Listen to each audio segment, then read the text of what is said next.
ಸಮಸ್ತ ಸದ್ಗುಣದಿಂದ ಮೆರೆಯುವ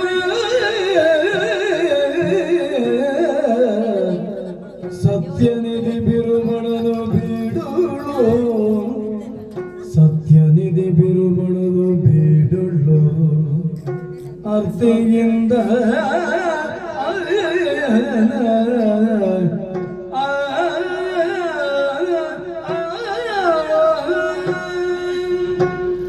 ಪಶ್ಚಿಮ ಘಟ್ಟದ ದಕ್ಷಿಣಕ್ಕೆ ವಿಶಾಲವಾಗಿ ಹರಡಿರುವಂತಹ ತುಳುನಾಡು ನಮ್ಮ ಸಂಸ್ಕೃತಿ, ಜಾನಪದ ಜೀವನ ಪದ್ಧತಿ, ಆರಾಧನಾ ವಿಧಾನಗಳು ಸತ್ಶೀಲವಂತರಾಗಿ ಸತ್ಯವಂತರಾಗಿ ಮತ್ತೊಬ್ಬರ ದುಃಖದಲ್ಲಿ ಪಾಲ್ಗೊಳ್ಳುವ ಮನೋಧರ್ಮವುಳ್ಳವರಾಗಿ ಈ ಕುಡುಮಪುರದಲ್ಲಿ ಎಲ್ಲರೂ ಹೃದಯ ಶ್ರೀಮಂತಿಕೆ ಉಳ್ಳವರು. ಎಷ್ಟು ಸಂಪತ್ತನ್ನು ಪೆಟ್ಟಿಗೆಯೊಳಗಿಟ್ಟಿದ್ದಾರೆ ಅಂತಲ್ಲ, ಹೃದಯ ಶ್ರೀಮಂತ. ಮತ್ತೊಬ್ಬರ ಕಷ್ಟದಲ್ಲಿ ಪಾಲ್ಗೊಳ್ಳುವುದು, ಇನ್ನೊಬ್ಬರ ಬೇನೆ ಬೇಸರಿಕೆಯಲ್ಲಿ ತುಡಿತ ಉಳ್ಳವನಾಗಿ ನಮ್ಮಲ್ಲಿ ಇದ್ದಂತಹ ಸಂಪತ್ತನ್ನು ಒಂದು ನಮಗೆ ವಿನಿಯೋಗಕ್ಕಾಗಿರುವಂತಹದ್ದು ಮಾತ್ರ ಅಲ್ಲ, ನಮ್ಮ ಕೃಷಿಯೋ ನಮ್ಮ ಉದ್ಯೋಗವೋ ಉದ್ಯಮವೋ ಅದಕ್ಕೆ ಬಂಡವಾಳ ಹೂಡುವುದಕ್ಕಿರುವಂತಹದ್ದು ಹೆಚ್ಚಿಗೆ ಇದ್ದರೆ ಅಗತ್ಯ ಇದ್ದವನ ಅಗತ್ಯವನ್ನು ಕಂಡು ದಾನ ಕೊಡುವಂತಹದ್ದು. ಇದ್ದವರೆಲ್ಲ ಇಲ್ಲದೇ ಇದ್ದವರಿಗೆ ಕೊಡಬೇಕಾಗಿಲ್ಲ, ಕೊಡುವುದು ಅಲ್ಲ, ಇನ್ನೊಬ್ಬನ ಅವಶ್ಯಕತೆಗೆ ಕೊಡಿ. ಗದ್ದೆ ಬೇಸಾಯ ಮಾಡುವುದಕ್ಕೆ ಅವನತ್ರ ಬೀಜಕ್ಕೆ ಭತ್ತ ಇಲ್ಲ, ಅವನಿಗೆ ಅಕ್ಕಿ ಕೊಡುವುದಲ್ಲ, ಅವನಿಗೆ ಬೀಜಕ್ಕೆ ಭತ್ತ ಕೊಡಿ, ಅವ ಬೇಸಾಯ ಮಾಡಿ. ಕೃಷಿ ಕಾಯಕವನ್ನು ಮಾಡಬೇಕು, ಗೊಬ್ಬರ ಇಲ್ಲ, ಹಾಗಾದ್ರೆ ಗೊಬ್ಬರಕ್ಕೆ ಏನು ಮಾಡಬೇಕು? ಬಡವನನ್ನು, ನೊಂದವರನ್ನ, ದೀನರನ್ನು ಉದ್ಧರಿಸುವುದೇ ಹೇಗೆ? ಒಂದು ತಿಂಗಳಿಗೆ ನಾನು ನಿನಗೆ ಕೊಡ್ತೇನೆ ಊಟಕ್ಕೆ, ಮತ್ತಿನ ತಿಂಗಳಿಗೆ ಎಲ್ಲಿ ಹೋಗುದು? ಬದುಕನ್ನು ಕಟ್ಟಿಕೊಳ್ಳುವುದಕ್ಕೆ ಅವನಿಗೆ, ಅವನ ವಿವೇಕಕ್ಕೆ, ಬುದ್ಧಿಗೆ, ನಮಗೆ ಏನು ಆ ವಿಚಾರದಲ್ಲಿ ಗೊತ್ತಿದೆ, ತಿಳುವಳಿಕೆ ಇದೆ. ತಿಳುವಳಿಕೆ ಇಲ್ಲದೆ ಇದ್ದವರು ತಿಳಿದವರಿಂದ, ಕೆಲವೊಂದು ಬಲ್ಲವರಿಂದ ಕಲಿತು, ಕೆಲವೊಂದು ಶಾಸ್ತ್ರಗಳಿಂದ ಓದಿ, ಕೆಲವೊಂದು ಮಾಡುವವರಿಂದ, ಅನೇಕ ಸ್ವಸಾಧನೆಯಿಂದ ನಾವು ಬದುಕಬೇಕು, ಬದುಕನ್ನು ಕಟ್ಟಿಕೊಡಬೇಕು ಅಂತ ನಮ್ಮ ವಿವೇಕದಲ್ಲೇ ಇಲ್ಲದಿದ್ರೆ ರಂಧ್ರ ಇರುವಂತಹ ಪಾತ್ರೆಗೆ ನೀರು ತುಂಬಿಸಿದಾಗ ಅದು ಪ್ರಯೋಜನ ಇಲ್ಲಲ್ಲ. ಕುಡುಮಪುರ ನೆಲ್ಯಾಡಿ ಬೀಡು, ಒಬ್ಬ ಬಿರುಮಣ ಬಲ್ಲಾಡ ದೊಡ್ಡ ಸಾಧನೆ ಮಾಡಿದ್ದೇನೆ ಅಂತ ನನ್ನನ್ನು ನಾನೇ ಹೇಳಿಕೊಳ್ಳುವುದಲ್ಲ, ಶತಮಾನಗಳಿಂದ ಆಗಿ ಹೋದಂತಹ ನಮ್ಮ ಹಿರಿಯರು ಶ್ರದ್ಧಾವಂತರಾಗಿ ಚಂದ್ರನಾಥ ಸ್ವಾಮಿ ಆರಾಧಕರು ನಾವು. ಈ ತುಳುನಾಡಿನಲ್ಲಿ ಸಮೃದ್ಧವಾಗಿರುವಂತಹ ದೈವ ದೇವರು ನಾಗಾರಾಧನೆ, ಈ ಆರಾಧನಾ ವಿಧಾನದ ರಕ್ಷಣೆಯನ್ನು ಯಾರು ಮಾಡಬೇಕು? ನಾವೇ ಮಾಡಬೇಕು. ನಮ್ಮ ನೆಲದ ಸಂಸ್ಕೃತಿ, ನಮ್ಮ ಜಲ, ಇದು ದೇಶದ ಅಸ್ಮಿತೆ, ಹೌದಲ್ಲ? ಒಂದೊಂದು ನದಿಯು ಅತ್ಯಂತ ಪರಮ ಪವಿತ್ರವಾದದ್ದು ನಮ್ಮ ನಾಡಿನಲ್ಲಿ. ನಮ್ಮಲ್ಲಿ ಸರ್ವ ಋತುಗಳಲ್ಲಿ ಮೈ ತುಂಬಿ ಹರಿಯುವಂತಹ ನೇತ್ರಾವತಿ, ಇದು ಜೀವನದಿ. ಕುಡುಮ ಕರೆದು ದಾನವನ್ನು ಕೊಡುವಂತಹ ನೆಲ ಇದು. ನಮ್ಮ ನೆಲ್ಯಾಡಿ ಬೀಡಿನಲ್ಲಿದ್ದ ನಾವು ಮಾತ್ರ ದಾನ ಕೊಡ್ತೇವೆ ಅಂತಲ್ಲ, ಇಲ್ಲಿರುವ ಎಲ್ಲರೂ ಸತ್ಯಾತ್ಮರು, ಸತ್ಯಸಂಧರು. ಸುಳ್ಳು ಹೇಳಿ ಗೊತ್ತಿಲ್ಲ ಅವರಿಗೆ, ಹಾಗಾದ ಕಣ ಸತ್ಯಸಂಧರಾಗಿಯೇ ಬದುಕಿದ್ರು. ಯಾಕೆ ಗೊತ್ತಿಲ್ಲ? ಸುಳ್ಳು ಹೇಳುವ ಅವಶ್ಯಕತೆ ಇಲ್ಲ, ವಿಷಯ ಲಂಪಟರಿಲ್ಲ ಇಲ್ಲಿ, ಮತ್ತೊಬ್ಬನಿಗೆ ತೊಂದರೆ ಮಾಡುವವರು ಯಾರೂ ಇಲ್ಲ. ಹಾಗಾದ್ರೆ ಒಂದು ಊರು, ಒಂದು ಗ್ರಾಮ, ಒಂದು ದೇಶ ಚೆನ್ನಾಗಿರುವುದಕ್ಕೇನು ಬೇಕು? ಇನ್ನೊಬ್ಬರಿಗೆ ತೊಂದರೆ ಮಾಡುವ ಮನೋಧರ್ಮ ಯಾರಿಗಿಲ್ವೋ ಆ ದೇಶ ಸಮೃದ್ಧವಾಗಿರ್ತದೆ. ನಮಗೇನು ಲಾಭ ಉಂಟು, ಏನು ಪ್ರಯೋಜನ ಉಂಟು ತೊಂದರೆ ಮಾಡಿ? ಇದನ್ನು ನಾವು ಅನುಷ್ಠಾನ ಮಾಡುತ್ತಾ ಬಂದಿದ್ದೇವೆ. ಆಗಿ ಹೋದ ಹಿರಿಯರು ಅವರ ಸಾಧನೆಯನ್ನು, ಸಾರ್ಥಕವಾದಂತಹ ಬದುಕನ್ನು ಈ ನೆಲದಲ್ಲಿ ಉಳಿಸಿ ಹೋದ್ರು. ಅದರ ಮೇಲೆ ನಾವು ನಿಂತಿದ್ದೇವೆ. ನಮಗೆ ಹೊಗಳಿಕೆ ಬಂದ್ರೆ ಯಾರಿಗೆ? ನಮ್ಮ ಹಿರಿಯರಿಗೆ. ಹಾಗಂತ ತೆಗಳಿಕೆ ಬಂದರೆ ಹಿರಿಯರಿಗೆ ಅಲ್ಲ, ಅದು ನಾವು ಆತ್ಮಾವಲೋಕನ ಮಾಡುವುದಕ್ಕಿಂತದ್ದು ಅಂತ ತಿಳಿಬೇಕು.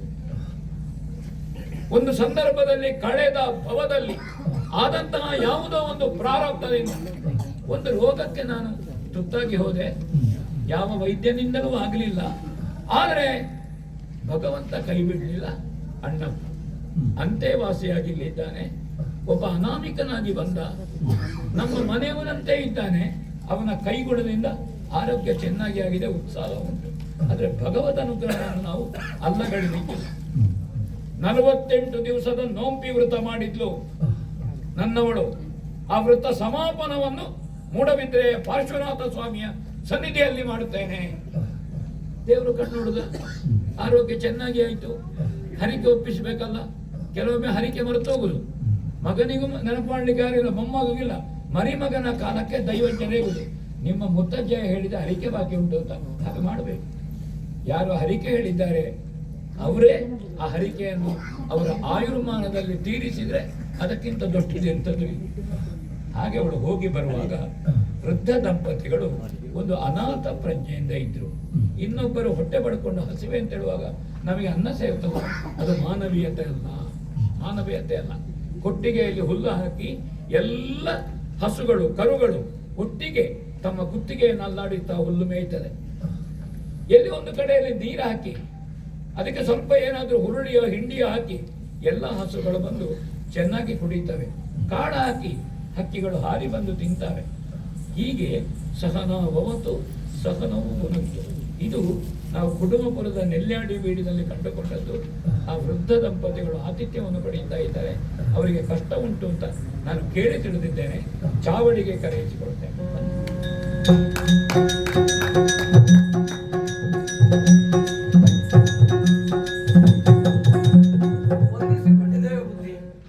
ಕಾಡಯ್ಯ ಮತ್ತು ಗೌರವ. ಹೌದು, ಆತಿಥ್ಯ ಹೇಗೆ? ಒಳ್ಳೆದಾಯ್ತು. ಹೊಟ್ಟೆ ತುಂಬ ಊಟ ಮಾಡಿದೆ, ಒಳ್ಳೆ ನಿದ್ದೆ ಮಾಡಿದ್ದೇವೆ. ನಿಮಗೆ ಹಸಿವೆ ಆದ ಕಾರಣ ನೀವು ಹೊಟ್ಟೆ ತುಂಬ ಊಟ ಮಾಡಿದ್ದೀರಿ, ಅದು ಮುಖ್ಯ ಅಲ್ಲ ಕಾಡಯ್ಯ. ನಮ್ಮಲ್ಲಿ ಇಕ್ಕುವವರು ಚಂದ ಇಕ್ಕಿದ್ರು, ಒಳ್ಳೆ ರೀತಿಯಲ್ಲಿ ಮಾತಾಡಿಸಿ ಉಣಬಡಿಸಿದ್ದಾರೆ. ಅಲ್ಲ, ನೀರು ಬೇಕೊಳಗ ಯಾಕೆ ಅಂತ ಕೇಳಲಿಲ್ಲ. ಇಲ್ಲ, ಯಾಕಂದ್ರೆ ಅನೇಕ ಸಲ ಹಾ, ನಮ್ಮಲ್ಲಿ ಹಾ, ಒಟ್ಟಿಗಿರುವ ಹೊರಿದ್ದಾರೆ, ಹೌದೌದು, ಅವರ ಊಟಕ್ಕೆ ಹೊತ್ತಾಯಿತು. ಇಲ್ಲಿ ಬರುವವರ ಸಂಖ್ಯೆ ಹೆಚ್ಚು, ಹಾ, 3ನೇ ಪಂಕ್ತಿಯೋ 4ನೇ ಪಂಕ್ತಿ ಆಗುದು. ಹೌದು. ಅವಾಗ ಅವರಿಗೂ ಆಯಾಸ ಆಗಿರ್ತದೆ. ಹೌದು. ಅವಾಗ ಒಂದು ಮಾತು ಬಂದೋಗುದು, ಹಾ, ನೀರು ಯಾಕೆ ಈಗ ಊಟ ಮಾಡುವಾಗ ಅಂತ. ಹೌದು, ಹೌದಾ? ಹೌದೌದು. ಹಾಗೆ ಯಾರು ಏನು ಏನು ಹೇಳಿಲ್ಲ. ಕಷ್ಟ ಉಂಟು ನಿಮಗೆ ಅಂತ ಹೌದು. ಹೇಳುತ್ತೆ. ನಿಮ್ಮ ಕಷ್ಟವನ್ನು ಹೇಳಿ ಹಾ, ಅದನ್ನು ಸರಿಪಡಿ, ಚೆನ್ನಾಗಿ ನಿಮಗೆ ನೆಮ್ಮದಿಯನ್ನು ಕೊಡುವುದಕ್ಕೆ ಆಲೋಚನೆ ಮಾಡೋಣ. ಹಾಗಿದ್ರೆ ಹೇಳಿಕೊಳ್ಳಬಹುದೇ? ಇಲ್ಲಿ ಬಾರೆ ಪೇಳಲೇನೆ ಒಡೆಯ, ಪೇಳಲೇನೆ ಒಡೆಯ, ಪೇಳಲೇನೆ ಒಡೆಯ, ದುಃಖದಿ ಬಾಳುವೆಯು ಬರಿದಾಯ್ತು, ಬಾಳುವೆಯು ಬರಿದಾಯ್ತು, ನಂಬಿದ ಬ್ಯಾಳ ಭೂಷಣ ತೊರೆದ ಕರುಣೆಯ, ನಂಬಿದ ಬ್ಯಾಳ ಭೂಷಣ ತೊರೆದ ಕರುಣೆಯ, ಕಾಲಗತಿಯ ಪೇಳಲೆ ಒಡೆಯ, ದುರ್ಗದಿ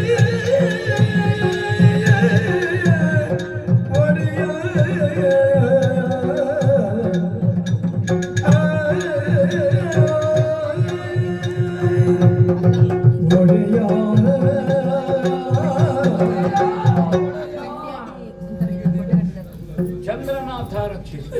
ಬಂದಲಾಗಿದ್ದಂತಹ ದುರ್ಗಕ್ಕೆ ನಾನು ಏನೆಂದು ಹೇಳಲಿ? ನಿಸ್ಸಂಕೋಚವಾಗಿ ಆ, ಕಷ್ಟವನ್ನು ಹೇಳು. ಆ, ವೈದ್ಯನಲ್ಲಿ ರೋಗದ ಲಕ್ಷಣವನ್ನು ಹೇಳದೇ ಇದ್ರೆ ಆ, ಔಷಧ ಕೊಡುವುದಕ್ಕಾಗುವುದಿಲ್ಲ. ಆಗುದಿಲ್ಲ.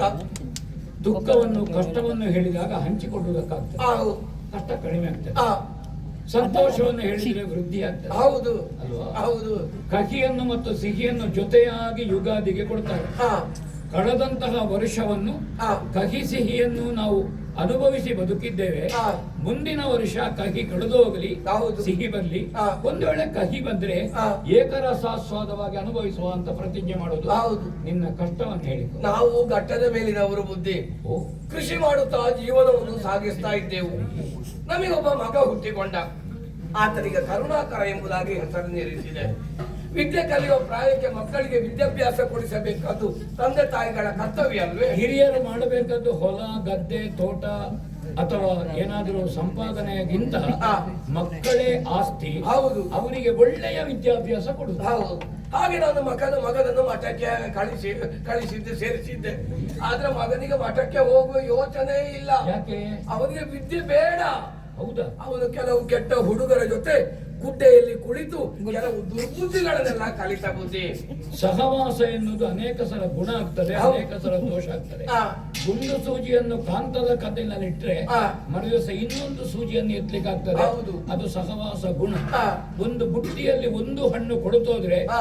ಇಡೀ ಬುಟ್ಟಿ ದುರ್ನಾತ ಬರ್ತದೆ. ಹೌದು. ಅದು ಸಹವಾಸ ದೋಷ. ಹೌದು. ಹಾಗಾದ್ರೆ ಅನೇಕ ಕೆಲವು ಮಂದಿಯ ಸಹವಾಸದಿಂದ ದುರ್ಗುಣಗಳು ಬಂತು. ಹೌದು. ಏನ್ ಮಾಡಿದಿ? ಹೀಗೆ ಮುಂದುವರಿದ್ರೆ ನಮ್ಮ ಮರ್ಯಾದೆ ಹೋಗುತ್ತದೆ ಅಂತ ಹೇಳಿ ಇವನಿಗೆ ಮದುವೆ ಮಾಡಿಸಬೇಕು ಅಂತ ಯೋಚನೆ ಮಾಡಿದೆ. ಹೆಣ್ಣಿನ ಕಾಲಗುಣದಿಂದ ಹೌದು. ಅವಳು ವೈಯಕ್ತಿಕವಾಗಿಯೋ ಖಾಸಗಿಯಾಗಿಯೋ ನೀತಿಯನ್ನು ಹೇಳಿದವಾಗ ಆ.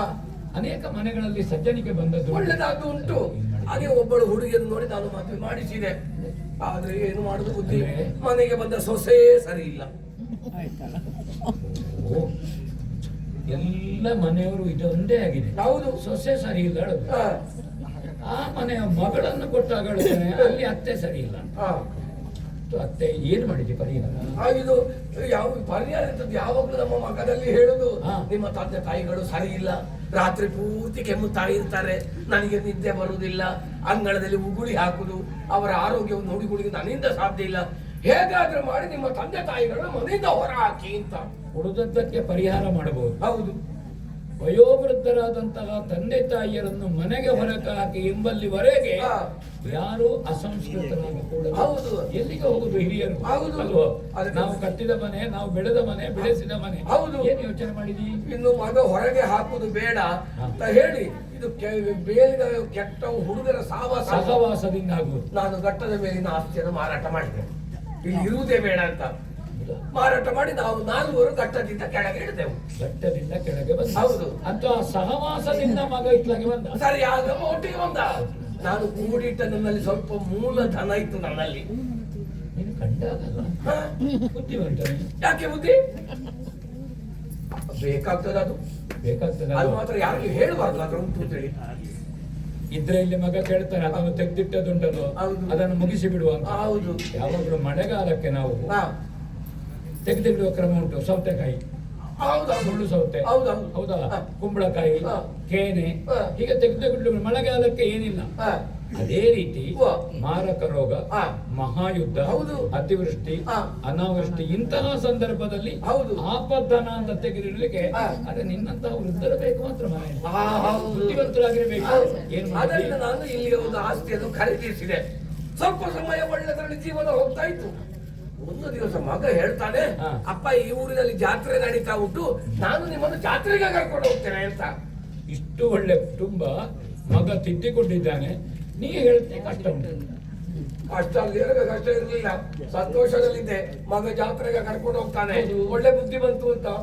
ಕಷ್ಟ ಬಂದದ್ದು ಇನ್ನು ಬರ್ಬೇಕಷ್ಟೇ ಕಷ್ಟ, ಬರ್ಲಿಲ್ಲ. ಇಷ್ಟರೊಳಗೆ ಬರ್ಲಿಲ್ಲ. ಹೇಳುವ ಏನು? ಹಾಗೆ ಅವನ ಜೊತೆ ನಾವು ಇಬ್ರು ಜಾತ್ರೆಗೆ ಬಂದೆವು. ಒಂದು ಸುತ್ತು ಜಾತ್ರೆ ತಿರುಗಿದ್ದೇವೆ. ಮತ್ತೆ ಅವನು ಹೇಳ್ತಾನೆ, ನೀವು ಜಾತ್ರೆ ನೋಡಿದ್ದು ಸಾಕು, ಇನ್ನು ಆ ಕಟ್ಟೆಯಲ್ಲಿ ಕುಳಿತುಕೊಳ್ಳಿ, ಹೌದು. ನಾನು ನಿಮಗೆ ತಿನ್ನುವುದಕ್ಕೆ ಮಂಡಕ್ಕಿ ತರ್ತೇನೆ ಅಂತ. ಒಳ್ಳೆ ಜಾತ್ರೆಗೆ ಮಳೆ ಬಂದ್ರೆ ಮಂಡಕ್ಕಿ ಅವರು ಕಟ್ಟಿಕೊಂಡು ಹೋಗ್ತಾರೆ. ಮತ್ತೆ ತಂದನ ಬುದ್ಧಿ ಆಮೇಲೆ ಗೊತ್ತಾದ ನಮಗೆ, ಅವ ಮಂಡಕ್ಕಿ ತರುವುದಕ್ಕೆ ನಮ್ಮನ್ನು ಬಿಟ್ಟು ಹೋದದ್ದಲ್ಲ, ಬೇಕು ಅಂದ್ರೆ ಜಾತ್ರೆಯಲ್ಲಿ ಬಿಟ್ಟು ಹೋದದ್ದು ನಮಗೆ. ಓ, ಬಿಟ್ಟು ಹೋದವು ಮತ್ತೆ ಬರ್ಲಿಲ್ಲ. 3 ದಿವಸ ಆದ್ರೆ ಬರ್ಲಿಲ್ಲ, ಎಲ್ಲಿ ಹೋಗಿದ್ದಾನಂತ ಗೊತ್ತಿಲ್ಲ. 3 ದಿವಸದಿಂದ ಹಸಿವೆಯಿಂದ ಬಳಲ್ತಾ ಇರುವಾಗ ಬೀಡಿನ ಅಮ್ಮನವರು ಬಂದು ನಮ್ಮನ್ನು ಉಪಚರಿಸಿದ್ರು. ಇಲ್ಲಿಯವರೆಗೆ ಕರ್ಕೊಂಡು ಬಂದು ಹೊಟ್ಟೆ ತುಂಬ ಉಣಬಡಿಸಿದ್ರು. ಬುದ್ಧಿ ನಾವು ಕರ್ಕೊಂಡು ಬಂದು ಉಪಚರಿಸಿದ್ದೇವೆ ಅಂತ ಅಹಂಕಾರದ ಮಾತುಗಳನ್ನು ಆಡ್ಲಿಕ್ಕಿಲ್ಲ ಕಡೆಯ. ಓ, ನಮ್ಮ ಮನೆಯ ಆ, ಅನ್ನದ ಪಾತ್ರೆಯಲ್ಲಿ ಆ. 4 ದಿವಸದಿಂದ ಅನ್ನ ಬೇಯುವುದರಲ್ಲಿ ಆ. ನಿನಗೂ ಪಾಲಿದೆ. ಓಹೋ, ಯಾರ ಗದ್ದೆಯಲ್ಲಿ ಬೆಳೆದಂತಹ ಭತ್ತ ಆ, ಅದು ಅಕ್ಕಿಯಾಗಿ ಯಾರ ಮನೆಯಲ್ಲಿ ಬೇಯ್ತದೆ ಯಾರ ಹೊಟ್ಟೆಗೆ ಹೋಗ್ತದೆ ಅಂತ ನಮ್ಗೆ ಗೊತ್ತುಂಟ. ಅದು ಗೊತ್ತಿಲ್ಲ. ಬೆಳೆಸುವವನು ಎಲ್ಲವನ್ನು ತಿನ್ನುವುದಿಲ್ವಲ್ಲ. ಎಂತಾನೆ? ಪ್ರತಿಯೊಂದು ಕಾಳಿನಲ್ಲಿ ಓ. ಅದು ಯಾರಿಗೆ ಅಂತ ಭಗವಂತ ಬರೆದಿದ್ದಾನೆ ಅಂತ ಒಬ್ಬರು ವಿದ್ವಾಂಸರು ಹೇಳಿದ್ದಾರೆ. ಓಹೋ. ಹೌದೌದು. ಹಾ. ಅದು ನಮಗೆ ನಮ್ಮ ಭಾಗ್ಯ ಅದು. ಹಾ. ಹಾಗಾದ್ರೆ ವ್ಯಾಳಭೂಷಣ ಹಾ. ಯಾರ ಕೈಯು ಬಿಡುವುದಿಲ್ಲ. ಹಾ. ದೇವರು ಎಲ್ಲೇ ಒಂದು ಕಡೆಯಲ್ಲಿ ದಾರಿ ತೋರಿಸ್ತಾನೆ. ಅದಷ್ಟೇ. ಅದಕ್ಕೆ ನಾವು ನಿತ್ಯ ದೇವರಿಗೆ ಕೈ ಮುಗಿಯುವುದು. ನಾವು ಉಪಕಾರ ಮಾಡಿದವರು ನಮ್ಮಿಂದ ಉಪಕಾರ ಪಡೆದವರು ಉಪಕಾರ ಮಾಡ್ತಾರೆ ಅಂತ ನಾವು ಕನಸು ಕಾಣುವುದಲ್ಲ. ಅಲ್ಲ. ಇನ್ನೊಬ್ಬ ನಮಗೆ ಉಪಕಾರ ಮಾಡೋದಿಲ್ವಾ? ಹೌದು. ಹೋಗ್ಲಿ. ಹಾ. ಇಲ್ಲಿ ಆತಿಥ್ಯ ಚೆನ್ನಾಗಿ ಆಯ್ತು. ಒಳ್ಳೆ ಆತಿಥ್ಯ. ಇನ್ನೇನು ಬೇಸರ ಪಡ್ಲಿಕ್ಕಿಲ್ಲ. ಹಾ. ಇಡು ನೆಲ್ಯಾಡಿ ಬೀಡಿನಲ್ಲಿ ವಯೋವೃದ್ಧರು ನಮ್ಮ ಜೊತೆಗಿರುವಂತಹದ್ದು ನಮ್ಮ ಯೋಗ ಅಂತ ನಾವು ತಿಳ್ಕೊಳ್ಳೋರು. ಬುದ್ಧಿ ಯಾಕೆ ಮುಖ ಕೆಳಗೆ ಮಾಡಿದೆ? ಇರ್ಬೋದಿತ್ತೆ. ಮನಸ್ಸಿಗೆ ನೆಮ್ಮದಿ ಬೇಕಲ್ಲ ಬುದ್ಧಿ. ನೆಮ್ಮದಿ ಇಲ್ವಾ ಇಲ್ಲಿ? ಎಲ್ಲಿ ಉಂಟು? ಮತ್ತೆ ಏನ್ ಕಾರಣ? ಒಬ್ಬನೇ ಒಬ್ಬ ಮಗ ಎಲ್ಲಿ ಹೋಗಿದ್ದಾನೆ ಅಂತ ಗೊತ್ತಿಲ್ಲ. ನಾಳೆ ಸಾಯುವ ಕಾಲಕ್ಕೆ ನಮ್ಮ ಬಾಯಿಗೆ ನೀರು ಬಿಡಬೇಕಿದ್ರೆ ಅವನೇ ಆಗಬೇಡ್ವೆ. ಆ ಮಗನನ್ನು ಹುಡುಕಿಸಿ ಕೊಟ್ರೆ ಒಳ್ಳೇದಿತ್ತು ಅಂತ. ನೆಲದ ಜಲದ ಮತ್ತು ನಾವು ರಾಷ್ಟ್ರೀಯ ಅಸ್ಮಿತೆ ಅಂತ ಹೇಳ್ತೇವೆ. ಹಾ. ಏನದು? ಓ. ಹುಡುಕುದು. ಹಾ. ಒಬ್ಬ ವಯೋವೃದ್ಧನಾಗಿ ಹಾ. ಮಗ ಬಿಟ್ಟು ಹೋಗಿದ್ದಾನೆ. ಹಾ. ಈಗಲೂ ನಿನಗೆ ಮಗನೆಂಬ ಮೋಹ ಉಂಟು, ವಾತ್ಸಲ್ಯ ಉಂಟು. ಉಂಟೇ ಉಂಟು. ಅದು ನಿನ್ನ ವೃದ್ಧಾಪ್ಯದ ಅನುಭವ. ಓ. ಅದೇ ಆ ಮಗನಿಗೆ ಹಾ. ತಲೆ ಬೆಳ್ಳಗಾಗ್ಲಿಲ್ಲ, ಹಾ. ತಂದೆ ತಾಯಿ ಬೇಕು ಅಂತ ಆಗ್ಲಿಲ್ಲ. ಇಲ್ಲ. ಆಗಬೇಕಿದ್ರೆ ಅವನಿಗೂ ತಲೆ ಬೆಳ್ಳಗಾಗಬೇಕು. ಆಗ ಜೀವನಾನುಭವ ಏನು ಕಾಳಯ್ಯ ಅದು. ಹಾ. ಹೌದಾ? ಹಾ. ಮಗನ ಜೊತೆಗಿದ್ದು ಹಾ. ಕೊನೆಯಲ್ಲಿ ಅವನ ಕೈಯಿಂದಲೇ ತೀರ್ಥೋದಕ ಕಾಶಿ ತೀರ್ಥ ಸ್ವೀಕರಿಸಬೇಕು. ಹೌದು ಬುದ್ಧಿ. ಒಪ್ಪೋಣ, ಸಂತೋಷದ ವಿಷಯ. ಹಾ. ಪ್ರಯತ್ನ ಪಡುತ್ತೇನೆ. ಮನೆ ದೇವರನ್ನು ನೆನಪಿಸಿಕೊ, ಆಗಲಿ. ಪ್ರಾರ್ಥನೆ ಮಾಡಿಕೊ. ಹಾ. ಚಂದ್ರನಾಥ ಸ್ವಾಮಿಗೆ ಹರಿಕೆ ಹೊರತೇನೆ. ಹಾ.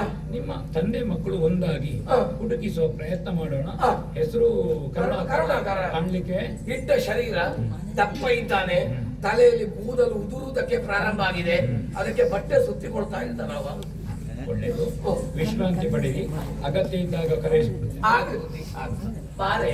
ಯಾರಲ್ಲಿ ಅಣ್ಣಪ್ಪ ಕರುಣಾಕರ ಎಂಬ ಹೆಸರಿನ ಮಧ್ಯ ವಯಸ್ಸಿನ ಗಿಡ್ಡ ದೇಹ, ಬೋಳು ತಲೆ, ಅವನನ್ನು ಹುಡುಕಿಕೊಂಡು ಬೀಡಿನ ಚಾವಡಿಗೆ ಕರ್ಕೊಂಡು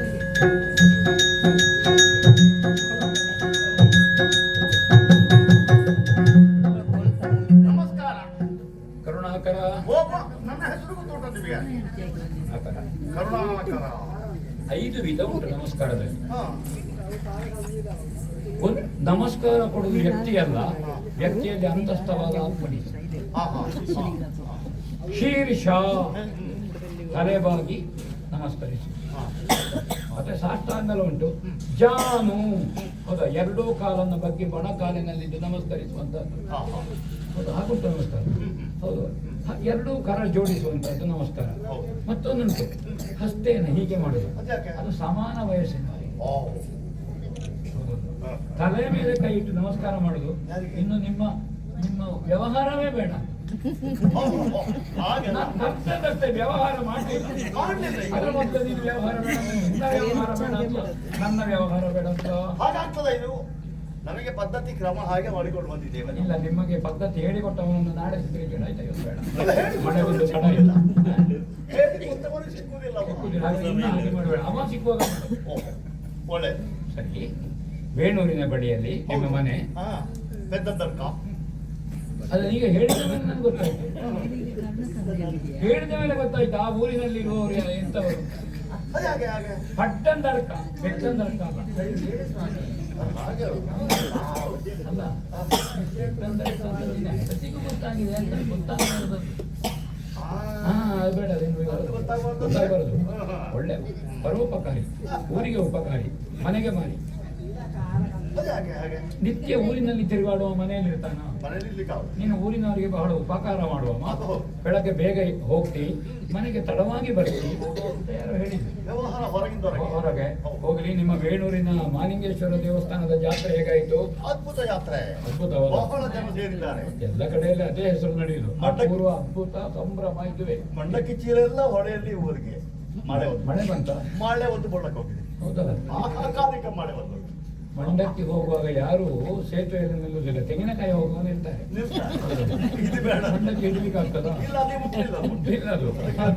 ಒಬ್ಬ ಹೇಳಿದಂತೆ ಮಹಾಪ್ರವಾಹದಲ್ಲಿ ಸೇತುವೆ ಕೊಚ್ಚಿಕೊಂಡು ಹೋಗುವುದು ಯಾಕೆ ನಿಂತಿದ್ದು ಆವಾಗ ಹೇಳಿದ, ತೆಂಗಿನಕಾಯಿ ಆಸೆಗೆ ನಿಂತಿದ್ದೇನೆ, ಅದು ಹೋದ್ರೆ ತೊಂದರೆ ಇಲ್ಲ. ಒಂದು ಜಾನಪದದ ಮಾತದಟ್ಟೆ ಮತ್ತೆ ಹೋಗ್ಲಿ. ಬಹಳ ಜನಸಂದಣಿ, ಸಾಸಿವೆ ಕಾಳು ಹಾಕಿದ್ರು ಶಬ್ದ ಕೇಳಲಿಕ್ಕಿಲ್ಲ, ಹೀಗೆಲ್ಲ ಕೇಳಿದೆ. ಹೋಗ್ಲಿ, ಕರುಣಾಕರ ಬಹಳ ಆಶ್ಚರ್ಯದ ವಿಷಯ. ಒಬ್ರು ವೃದ್ಧರು 84 ಕಳಿಬಹುದು, 85 ಆಯ್ತಾ ಗೊತ್ತಿಲ್ಲ. ಅವಳ ಹೆಂಡತಿಯೂ ಹಾಗೆ ವೃದ್ಧರು, ಪರಸ್ಪರ ಅವರೇ ಕೈ ಹಿಡ್ಕೊಂಡು ಹೋಗ್ತಾ ಇದ್ದಾರೆ. ಒಬ್ಬ ಮಗ ಅವರೊಂದು ಕಡೆ ಕೂತ್ಕೊಳಿಸಿ ಹೊಟ್ಟೆಗೆ ಏನೋ ತರ್ತೇನೆ ಅಂತ ಹೋದವ, ಅವನು ಮಂಡಕ್ಕಿ ಚೀಲದೊಟ್ಟಿಗೆ ಹೋದನ ಹೊಳೆಯಲ್ಲಿ ಇಲ್ಲ ಗೊತ್ತಿಲ್ಲ. ಈ ಮುದುಕರು ಇಲ್ಲಿ ಹಾಗೆ ಉಳ್ಕೊಂಡ್ರಲ್ಲ. ಮುದುಕರ ಜಾತ್ರೆಯಲ್ಲಿ ಕೈ ತಪ್ಪಿ ಹೋಗ್ತಿದ್ರು. ಮುದುಕರು ಕೈ ತಪ್ಪಲಿಕ್ಕಿಲ್ಲ, ಮಕ್ಕಳು ಕೈ ತಪ್ಪಿಯಾರು. ಹೌದಾ? ಆ ಮುದುಕರಿಗೆ ಜಾತ್ರೆಗೆ ಹೋಗ್ಬೇಕಾಗ್ತದೆ. ಮಗ ಕರ್ಕೊಂಡಂತೆ, ಮಗ ಮತ್ತು ಸೊಸೆ ಹೇಳಿದ್ರು. ಮಗ ಸೊಸೆ ಭಾರಿ ಒಳ್ಳೆಯವರು ಹೇಳಿದ್ರು. ಮಗ ಅಂತೂ ಹೇಳಿ ಪ್ರಯೋಜನ ಇಲ್ಲ, ಸೊಸೆ ವಿಷಯ ಹೇಳುವುದಿಲ್ಲ ಅಂತ ತುಂಬಾ ಉಂಟು ಅಂತ ಹೇಳಲಿಕ್ಕೆ. ಅವರೀಗ ನಮ್ಮ ನೆಲ್ಯಾಡಿ ಬೀಡಿನಲ್ಲಿ ಅತಿಥಿ ಗೃಹದಲ್ಲಿ ಇದ್ದಾರೆ, ಆಶ್ರಯ ಪಡೆದವರು ಆತಿಥ್ಯದಲ್ಲಿ ಇದ್ದಾರೆ. ಇಲ್ಲಿ ಬಂದಿದ್ದಾರಾ? ಇಲ್ಲಿ ಅಲ್ಲ, ಬೇರೆ ಯಾರು ಕರ್ಕೊಂಡು ಹೋಗ್ತಾರೆ? ಈ ಮಗ ಬಿಟ್ಟು ಹೋದಾಗ ಮತ್ತೆ ಕರ್ಕೊಂಡು ಅವರು ಯಾವ ಮಗ ಅಂತ ಬೇಕಲ್ಲ. ಅವರಂತ ಮಗ ಅಂತ ಮುದುಕರನ್ನು ದಾರಿಯಲ್ಲಿ ಬಿಟ್ಟು ಬರುವುದು ಬಹಳ ಒಳ್ಳೆಯವರು. ಭರಣಿ ಕೃತಿಕೆಯಾಗಿ 22 ನಿನ್ನೆಯಿಂದ ಕಣ್ಣೀರು ಹಾಕ್ತಾ ಇದ್ದಾರೆ, ಮಗ ಸೊಸೆಯರೊಟ್ಟಿಗೆ ಇರ್ಬೇಕು ಹೇಳ್ತಾ ಇದ್ದಾರೆ. ಹಾಗೆ ನಾನು ಹೇಳಿದೆ, ಯಾಕಂದ್ರೆ ಯಾರು ಆಗ ಅವರು ಕರುಣಾಕರ ಅಂತ ಒಬ್ಬ ಇದ್ದಾನೆ ಅಲ್ಲಿ, ಬಹಳ ಒಳ್ಳೆವ, ಜನರಿಗೆ ಉಪಕಾರ ಮಾಡುವವ. ಅವನನ್ನು ಕರೆದವ ಕರ್ಕೊಂಡೋಗಿ ಬಿಡುತ್ತಾನೆ ಈ ಮುದುಕರನ್ನು ಅವರ ಮನೆಗೆ. ಹಾಗಾದ್ರೆ ಅವರು ನಮ್ಮವರಿಗೆ ಸಂಬಂಧಪಟ್ಟವರು. ನಿಮ್ಮ ನೀನಿರುವ ಊರಿನಲ್ಲಿ ಇನ್ನು ಬೇರೆ ಒಳ್ಳೆಯವರು ಇರ್ಬೇಕು. ನೀನಿದ್ದ ಊರಿನಲ್ಲಿ ಒಳ್ಳೆಯವರು ಯಾರೂ ನಿಲ್ಲಿಕ್ಕಿಲ್ಲ. ನೀವು ಎಷ್ಟಕ್ಕೂ ಸಾಕು. ಹಾಗೆ ಅವರನ್ನು ಕರ್ಕೊಂಡು ಹೋಗಿ ಅವರ ಮನೆಗೆ ಬಿಟ್ಟರೆ ಅದೀತ.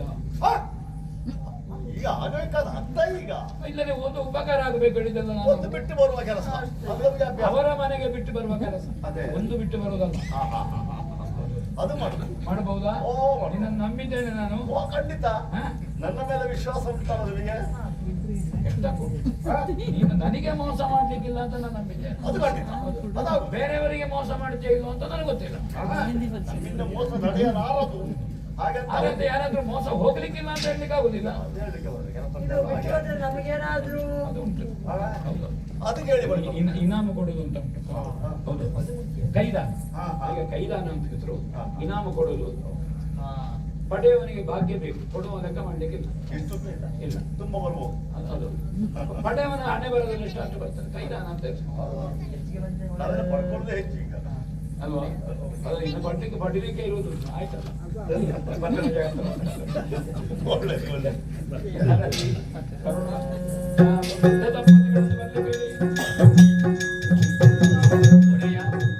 ಮಗ ಸಿಕ್ಕಿದ್ದೆ ಒಡೆಯ. ಮನೆ ದೇವರಿಗೆ ಕೈ ಮುಗಿರಿ ಹೇಳಿದ್ದೇನೆ. ಮುಗಿದಿದ್ದೇವೆ. ಚಂದ್ರನಾಥ ಸ್ವಾಮಿಗೆ ಹರಿಕೆ ಹೇಳಿದ್ದೇನೆ. ಹೌದೌದು. ಮತ್ತೆ ಸಿಕ್ಕದಲ್ಲಿ ಉಂಟು. ಹೌದೇ? ದೇವರು ಮನಸ್ಸು ಮಾಡಿದ್ರೆ ಆಗದೆ ಇದ್ದದ್ದಿಲ್ಲ. ಜಗತ್ತಿ ಮುಖದರಿಗೆ ಕರುಣಾಕರ ದೂರ ನಿಲ್ಲು, ಹತ್ತಿರ ಬರ ಕೂಡ. ನಿಮಗೆ ಮನೆಗೆ ಬರಕ್ಕೆ ಸಂಕಟವಾ? ಅಲ್ಲಿ ನಿಮಗೆ ಗಂಟು ಇಲ್ಲಿಗೆ ನಿಮಗೆ ಜಾತ್ರೆಗೆ ಬಂದು ಮಂಡಕ್ಕಿ ತಿನ್ನುವ ಒಡೆಯ ಒಡೆಯ ಸಣ್ಣ ಪ್ರಾಯದಲ್ಲಿ ಬಯಲಾಟಕ್ಕೆ ಏನಾದ್ರು ಕರ್ಕೊಂಡು ಹೋಗಿದ್ದೆ? ಒಳ್ಳೇದಾಗ್ತೀರ ಆಗ್ಲಿ ಅಂತ ಕೆಲವೆಲ್ಲ ಒಳ್ಳೆ ಪುರಾಣ ಪ್ರಸಂಗಗಳನ್ನು ತೋರಿಸಿದ್ದೇನೆ. ನಾನು ಬಯಲಾಟಕ್ಕೆ ಹೋದವರು ತ್ರಿಶಂಕು ಸ್ವರ್ಗ ಪ್ರಸಂಗ ನೋಡಿದ್ದೇನೆ. ಯಾಕೆ ಯಾಕೆ? ಅಥವಾ ತ್ರಿಶಂಕು ಬರುವಾಗ ವಿಶ್ವಾಮಿತ್ರ ದೂರ ನಿಲ್ಲದ ಒಳಗೆ ಹೌದು. ಬಹುಶಃ ಆ ಪದ್ಯ ಭಾಗವತರ ಹಾಡುವಾಗ ಇವನಿಗೆ ಎಚ್ಚರ ಆಗಿರ್ಬೇಕು. ಇಂಥ ಸಮಯದಲ್ಲಿ ಮಲಗಿದ್ದೆ. ಇಲ್ಲ, ಅದೊಂದು ನೆನಪು. ಮಲಗಲಿಲ್ಲ, ನಾನು ತಿರುಗಾಡಿಕೊಂಡೇ ಇದ್ದದ್ದು ಹತ್ತಿರ ಬರಲಿಕ್ಕೆ. ಅದೊಂದು ಕೇಳಿದ್ದು ದೂರ ದೂರ ನಿಲ್ಲಲ್ಲ. ನಿಲ್ಲಿಲ್ಲ. ಬಹುಶಃ ಇವನು ತಿರುಗಾಡ್ಲಿಕ್ಕೆ ಹೋದಲ್ಲಿ ಯಾರೋ ಹೇಳಿದ್ರ ದೂರ ನಿಲ್ಲಲ್ಲ ಅಂತ. ಹೇಳಲಿಕ್ಕೆ ಆಗುದಿಲ್ಲ. ಇವರೇ ನನ್ನ ಅಪ್ಪ. ಸರಿ, ಅದು ಮರೆಯಿಲ್ಲ, ಏನು? ನೆನಪಿದೆ ನನಗೆ. ಏನು ನಿಮ್ಮಲ್ಲಿ ಅಭಿಪ್ರಾಯ ವ್ಯತ್ಯಾಸ? ಕಾರಣ ಏನು? ಮನ ಕಷಾಯ? ಹತ್ತು ಹಲವು ತಂದೆ ರೀತಿಯ ಮಕ್ಕಳಲ್ಲಿ ಸಮಸ್ಯೆ ಉಂಟು. ಹ್ಮ್. ಪ್ರಾಯಕ್ಕೆ ಬಂದಾಗ ಮದುವೆ ಆಗುದಿಲ್ಲ ಅಂತ ನನ್ನಷ್ಟಕ್ಕೆ ನಾನು ಇದ್ದೆ. ಹ್ಮ್. ಮತ್ತೆ ಮದುವೆ ಮಾಡುವುದಕ್ಕೆ ಪ್ರಯತ್ನ ಮಾಡಿದ್ರು ಅದು ಮದುವೆ ಆಯ್ತು. ಹಿರಿಯವರಿಗೆ ಅದು ಕೆಲಸ ಅದುವೇ. ಹೌದಾ? ಪ್ರಾಯಕ್ಕೆ ಬಂದ ಕೂಡಲೇ ಹಾ. ಅದು ಹಿರಿಯವರಿಗೆ ಗೊತ್ತಾಗ್ತದೆ ನಿಮಗೆ ಮದುವೆ ಮಾಡಬೇಕು ಅಂತ. ಹಾ, ಹಾ. ಇವ ತಡವಾಗಿ ಮನೆಗೆ ಬರ್ಲಿಕ್ಕೆ ತೊಡಗಿದಂತಾದ ಕೂಡ ಅವ ಆಲೋಚನೆ ಮಾಡ್ತಾರೆ, ಯಾರು? ಬೇಗ ಮನೆಗೆ ಬರ್ಲಿಕ್ಕೆ ಏನ್ ಮಾಡಬೇಕು ಅಂತ. ಅಂತೂ ಮದುವೆ ಮಾಡಿದರು. ಮದುವೆ ಆಗಿ ಕೆಲವು ದಿನಗಳು ಕಳೆಯಿತು. ಇದ್ದಕ್ಕಿದ್ದ ಹಾಗೆ ನಮ್ಮಲ್ಲಿ ಸಮಸ್ಯೆಗಳ ಮೇಲೆ ಸಮಸ್ಯೆಗಳು ಉಂಟಾಯಿತು. ನಾವು ಸ್ವಲ್ಪ ಹೊರಗಿನ ತಿರುಗಾಟ ಮಾಡಿಕೊಂಡಿದ್ದೇವೆ. ಕರುಣಾಕರ, ಒಂದು ಓ. ಈ ಪ್ರಪಂಚಕ್ಕೆ ನಾವು ತಾಯಿಯ ಗರ್ಭದಿಂದ ಹುಟ್ಟಿದ ತಕ್ಷಣ ಸಮಸ್ಯೆ ಆರಂಭ. ಆರಂಭ. ಯಾಕೆ ಇದು ಕರ್ಮಭೂಮಿ. ಹೌದು. ಹ. ಅದನ್ನಾದ್ರೂ ಹೇಗಾದ್ರೂ ನಿಭಾಯಿಸಿಕೊಂಡು ಹೋಗ್ಬೋದು. ಆದ್ರೆ ಈ ಸಮಸ್ಯೆಯಿಂದ ಪರಿಹಾರ ಮುಕ್ತಿ ಏನು ಸಮಸ್ಯೆ?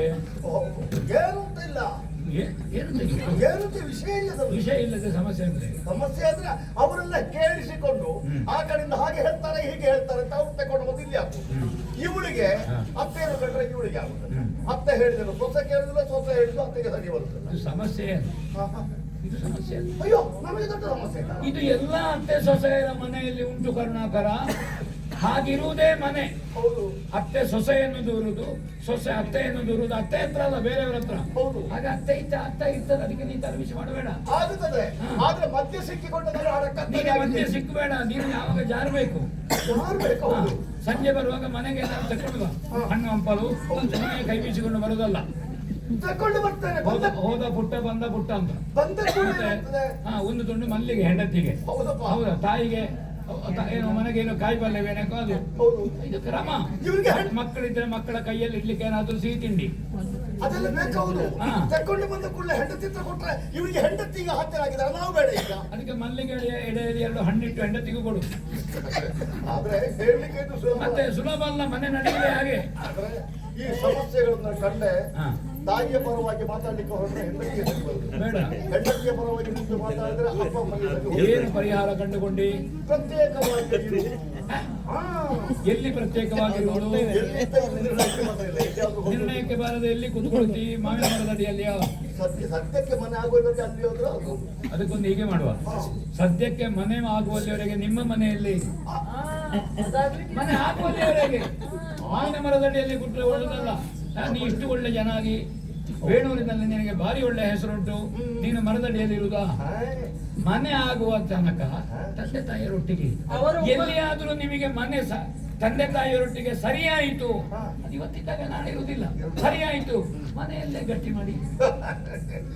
ಸರಿ ಬಂದಿತ್ತು, ಮತ್ತೆ? ಸರಿ ಬಂದಿತ್ತು. ಹಾಗಾದ್ರೆ ಆದ್ರೆ ನೀವು ಹೇಳಿದಷ್ಟು ಸುಲಭದಲ್ಲಿ ಇದು ಸರಿ ಹೋಗುದಿಲ್ಲ ಒಡೆಯ. ಮನಸ್ಸು ಮಾಡಿದ್ರೆ ಆಗ್ತದೆ. ಆಗುತ್ತದೆ. ಮನಸ್ಸಿರಬೇಕಾದ ಮುಖ್ಯ ಅಲ್ವಾ? ಈಗ ಹಾ. ಆ ವಿಷಯಕವಾಗಿ ಒಂದು ಆಲೋಚನೆ ಮಾಡಿ. ಏನ್ ಮಾಡಿದಿ?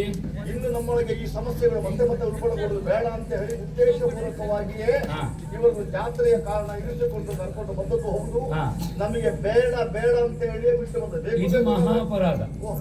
ಅವರ ಹತ್ರ ಹೇಳ್ಬೋದಿತ್ತಲ್ಲ, ನಮಗೆ ಒಟ್ಟಿಗೆ ಸರಿಯಾಗುದಿಲ್ಲ ಅಂತ. ಜಾತ್ರೆಯಲ್ಲಿ ಕರ್ಕೊಂಡು ಬಂದು ಆ ವೃದ್ಧರನ್ನು ಕೂತ್ಕೊಳಿಸಿ ನೀವು ಎತ್ತುಕೊಂಡು ಹೋಗುದಾ?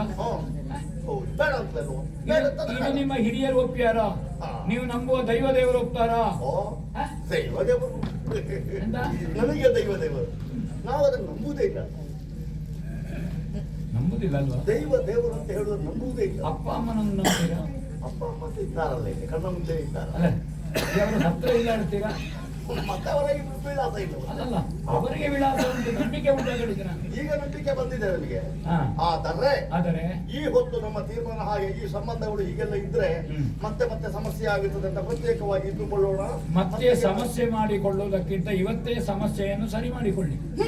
ನೀವು ಸಮಸ್ಯೆಯನ್ನು ಸರಿ ಮಾಡಿಕೊಳ್ಳದೆ ಹೋದ್ರೆ ನಿಮಗೆ ಹೊಸ ಮನೆಯೂ ಆಗುದಿಲ್ಲ. ನೀವು ಮರದಡಿಯಲ್ಲೇ ಕೂತ್ಕೊಳ್ಬೇಕಾಗ್ತದೆ. ಆ ಹೊಸ ರೀತಿಯ ಮನೆಯನ್ನು ಯಾವ ರೀತಿಯಾಗಿ ಮಾಡಿಕೊಳ್ಬೇಕು ಅಂತ ದಾರಿ ಕಂಡು ಬಂದವರು ನಾವು. ಹೌದಾ? ಆಗುತ್ತದೆ ನಮಗೆ. ಹಾಗಾದ್ರೆ ಅದು ಆಗುದಿಲ್ಲ ಅಂತ ನಾನು ಹೇಳುದು ನಿಮಗೆ ಕಂಡು ಬಂದಿತ್ತು. ನೀವು ಹೇಳುವಂತದ್ದು ಯಾವುದದು? ಅದು ಯಾವುದು ಅಂತ ಹೇಳಲಿಕ್ಕಿಲ್ಲ. ನೀವು ನಂಬಿಕೆ ಇಲ್ಲದವರಿಗೆ ಯಾರು ಅಂತ ಹೇಳುದು? ಯಾಕೆ? ನಾವು ಈವರೆಗೆ ಎಲ್ಲಾ ಕಡೆ ಸುತ್ತಾಡಿ ಹಾಗಲಕಾಯಿ ತಿನ್ನವನಿಗೆಲ್ಲೋ ಕಬ್ಬು ಸಿಹಿ ಅಂತ ಗೊತ್ತಾಗುದು, ಹಾಗಲಕಾಯಿ ತಿನ್ನದವನಿಗೆ ಕಬ್ಬು ಸಿಹಿ ಅಂತ ಗೊತ್ತಾಗುದು ಹೇಗೆ? ಯಾಕೆಂದ್ರೆ ಕತ್ತಲೆ ಮೊದಲಿದ್ದ ಕಾರಣ ಬೆಳಕು ಬರುವಾಗ ಸೂರ್ಯ ಅಂತ ಗೊತ್ತಾದ್ದು. ಪ್ರಪಂಚದಲ್ಲಿ ಕತ್ತಲೆ ಇಲ್ಲದಿದ್ರೆ ಸೂರ್ಯನ ಅವಶ್ಯಕತೆ ಇರಲಿಲ್ಲ. ನಾವು ಯಾಕೆ ನಂಬುದಿಲ್ಲ ಅಂತ ಹೇಳಿದ್ದು, ನಮಗೆ ನಾವು ನಾವೇ ಒಂದು ರೀತಿಯ ದೈವಗಳು ಅಂತ ತಿಳ್ಕೊಂಡಿದ್ದೇವೆ ಮತ್ತೆ ಅಲ್ಲ, ನೀನು ದೈವವನ್ನೇ ಇಲ್ಲಾಡಿದವ ದೈವ ಅಂತ ಹೇಳಿ ಒಬ್ಬ ನಾಸ್ತಿಕ ವಾದ ಮಾಡಿದನಂತೆ. ಪ್ರತ್ಯೇಕ ಇಲ್ಲ. ಅಲ್ಲ, ಒಬ್ಬ ವಾದ ಮಾಡಿದನಂತೆ ನಾಸ್ತಿಕ. ಹ್ಮ್. ಹೌದಾ, ದೇವರಿಲ್ಲ ಅಂತ. ಅವಾಗ ಆಸ್ತಿಕ ಹೇಳಿದ, ದೇವರು ಇಲ್ಲ ಹೇಳಲಿಕ್ಕೆ ದೇವರು ಅಂತ ಶಬ್ದ ಹೇಳಿಲ್ವೋ, ಆ ಪೂರ್ವ ಪಕ್ಷವನ್ನು ಒಪ್ಪಿದ ಕಾರಣ ದೇವರು ಉಂಟು ಅಂತ ಒಪ್ಪಬೇಕಾಗ್ತದೆ ಅಂತ. ದೈವವೇ ಇಲ್ಲ ಹೇಳಿದವೆ, ನಾವೇ ದೈವ ಹೇಳಿದೆ. ಪ್ರತ್ಯೇಕ ದೈವ ಇಲ್ಲ, ಮತ್ತೆ? ಅದು ನಾವೇ ಅಂತ ನಾವು ತಿಳ್ಕೊಂಡದ್ದು ಈಗ. ಪ್ರತ್ಯೇಕ ದೈವ ಉಂಟು. ಉಂಟಾ? ದೈವ ಉಂಟಿರುವುದಲ್ಲ, ಅದೆಲ್ಲಿ ಉಂಟು? ದೇವರೊಬ್ಬ ನಾನು ಏಕಂ ಸಪ್ತ ವಿಪ್ರಾಸ ಬಹುದಾವದಂತಿ. ಅದು ಯಾವ ರೀತಿ ಉಂಟು? ಅದು ಯಾವ ರೀತಿ ಉಂಟು ಅಂತ ಯಾವ ರೀತಿಯಲ್ಲಿ ಇರ್ಬೋದು. ಅದು ಎಲ್ಲಿ ಉಂಟು? ಅದು ಎಲ್ಲಿಂಟು ಅಂತ ನೀನು ಕೇಳುವಾಗ ಬರ್ಬೇಕು ಅಂತ ಇಲ್ಲ. ಆಹಾ. ಅದು ನನ್ನ ಪ್ರಾರ್ಥನೆಯಲ್ಲಿರುವುದು. ನಮ್ಮ ಮನೆಯ ದೈವ, ಹೌದಾ? ನಮ್ಮ ಮನೆಯ ದೈವ ನಿನ್ನ ಪ್ರಾರ್ಥನೆಯಲ್ಲಿ ಇರ್ತದೋ? ನಾವು ಎಲ್ಲಿ ಉಂಟು ಅಂತ ನಮ್ಮ ಮನೆಯ ನೋಡಿದ್ದೇವೆ. ಬಾವಿ ಆಳ ಎಷ್ಟು ಅಂತ ನಮಗೂ ಗೊತ್ತಿರುವುದು. ನಿಮಗೆ ಅಷ್ಟು ಗೊತ್ತಿರುವುದು. ಹಗ್ಗ ನಾವಿಡುವುದು. ನಿಮ್ಮ ಮನೆಯಲ್ಲಿ ಬಾವಿ ಆಳಕ್ಕೆ ಹಗ್ಗ ಎಷ್ಟು ಉದ್ದ ಬೇಕು ಅಂತ ನಿಮಗೆ ಗೊತ್ತಿರುವುದು. ನಿಮ್ಮಲ್ಲಿ ಉಂಟು ಅಂತ ನೀವು ಹೇಳಿದ್ರೆ ಸಾಲದು, ನಾವು ಕಾಣಬೇಕಲ್ಲ, ನಮಗೆ ಕಂಡು ಬರ್ಬೇಕಲ್ಲ ಅದು. ನಿಮಗೆ ಕಂಡು ಬರ್ತದೆ ಅಲ್ಲಿ, ಅದು ನಾವು ಹೇಳಿ ಬರುವುದಲ್ಲ. ನಾವು ಅದು ನಮ್ಮ ಸಂಕಲ್ಪ ಉಂಟು. ಹಾ. ಹೌದಾ? ಅಂಥದ್ದನ್ನೇ ನಾವು ಹುಡುಕಿಕೊಂಡು ಬಂದವರು. ಎಲ್ಲಿಯೂ ಕಾಣುದು, ಇಲ್ಲಿ ಉಂಟು ಅಂತ ಅದು ಯಾವುದು ಅಂತ ಬೇಕು ಅಲ್ಲ, ನಮಗೆ. ನೀವು ಅಂತ ಹುಡುಕಿಕೊಂಡು ಬಂದದ್ದಲ್ಲ, ನಾವು ಕರ್ಕೊಂಡು ಬಂದದ್ದು. ಹೌದಾ? ನನಗೆ ಕರ್ಕೊಂಡು ಬಂದದ್ದಲ್ಲ. ಅಯ್ಯೋ, ನಾವು ಎಲ್ಲೆಲ್ಲ ತಿರುಗಾಡಿಕೊಂಡಿದ್ದವರು. ಅಲ್ಲಲ್ಲ, ಹಾ. ನೀವು ಆಗೊಂದು ಈಗೊಂದು ಮಾತಾಡಬಾರ್ದು. ಹಾ. ಹೌದು, ನೀವು ವೇಣೂರಿನಲ್ಲಿರುವುದು ಹೌದಾ? ಹೌದು. ಪಟ್ಟಣದ ಕಲ್ಲಲ್ಲಿರುವುದು ಹೌದಾ? ಹ್ಮ್. ಘಟ್ಟದ ಮೇಲಿಂದ ಬಂದದ್ದು ಹೌದಾ? ಮತ್ತೆ ಎಲ್ಲ ಬೇಕಾದ್ರೆ ಇರಿ. ಹೌದಾ? ಹಾ. ಈಗ ನೀವು ಹಾಗಾದ್ರೆ ಹೊರಟಿ. ಎಲ್ಲಿಗೆ ಹೋಗುದು? ಅದು ಎಲ್ಲಿಗೆ ಅಂತ ನೀವು ಎಲ್ಲೆಲ್ಲಿ ಇರುವವರೆಲ್ಲ ಹೋಗುದಾ? ಇರ್ಬೇಕು ಅಂತ ಇಲ್ಲಲ್ಲ. ಹೋಗುದಾ? ಏನದು ಬಂದರೆ ಹೊಡೆಯಲು ಹೀರೈದುದಿಯ ಪುಂಡನೆ ಬಂದರೆ ಪುಂಡನೆ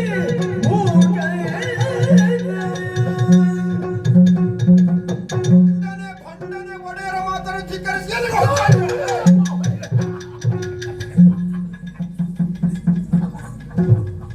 ಒಡೆಯ ಒಡೆಯ ತಪ್ಪಾಯ್ತು, ತಪ್ಪಾಯ್ತು, ತಪ್ಪಾಯ್ತು. ನಿನ್ನದ್ದು ತಪ್ಪು ಆಗಲಿಲ್ಲ, ಆದ್ರೆ ನೀನು ತಪ್ಪು ಮಾಡಿ ತಪ್ಪಾಯ್ತು. ತಿಳಿಯದೆ ಆಗುವಂತಹದ್ದು.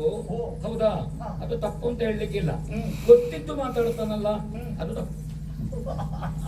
ಇಲ್ಲೊಂದು ಇಂಥದ್ದು ಉಂಟು ಅಂತ ಗೊತ್ತಾಗಿದೆ. ಎಂತದ್ದು ಇಂಥದ್ದುಂಟು ಏನು? ಆ ವ್ಯಕ್ತಿ ಕಣ್ಣು ಗರಗರ ಮಾಡಿದ್ರೆ ತಡ, ಹಾ.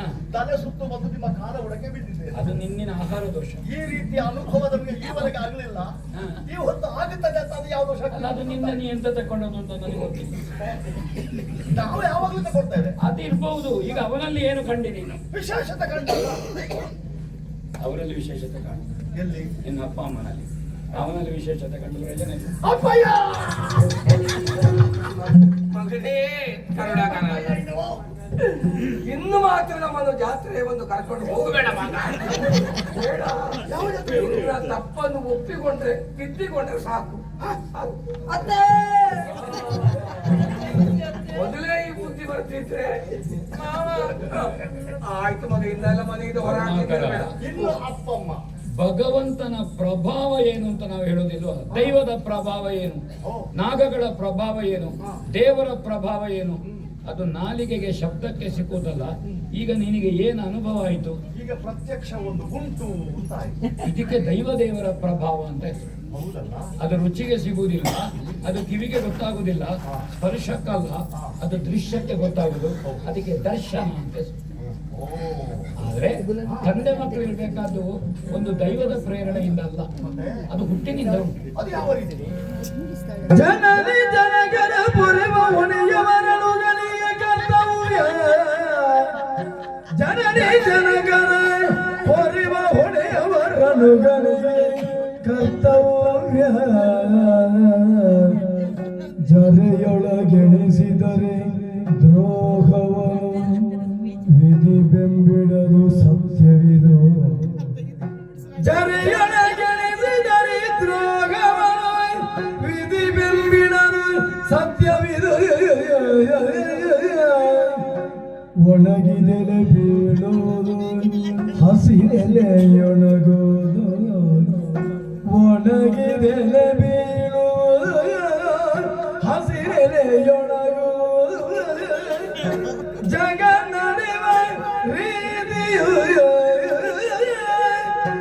ಅಣುಗರೆ ನಿರ್ಲಕ್ಷ್ಯಗೈದರು ನರಕ ಮುಂದಗುದ.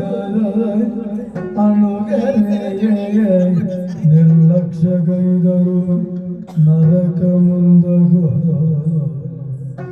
ಜನನಿ ಜನಕರ ಪೊರೆವ ಹೊಣೆಯವರಳುಗರಿಗೆ ಕರ್ತವ್ಯ.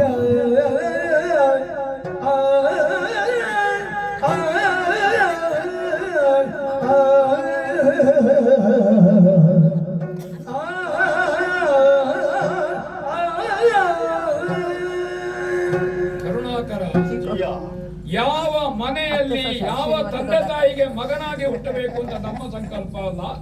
ಕಳೆದ ಭವದಲ್ಲಿ ಮಾಡಿದ ಕರ್ಮಕ್ಕೆ ತಕ್ಕಂತೆ ಸತ್ಕರ್ಮವೋ ದುಷ್ಕರ್ಮವೋ ಧಾರ್ಮಿಕವೋ ಅಧಾರ್ಮಿಕವೋ ನಾಗರಿಕತನವೋ ಜಾನಪದವೋ ಅನಾಗರಿಕನೋ ಆ ಭವದಲ್ಲಿ ಏನು, ಅದಕ್ಕೆ ದೇವರು ಯಾವ ಮನೆಯಲ್ಲಿ ಯಾವ ತಂದೆ ತಾಯಿಗೆ ಹುಟ್ಟಬೇಕು ಅಂತ ನಿರ್ಣಯ ಮಾಡ್ತಾನೆ.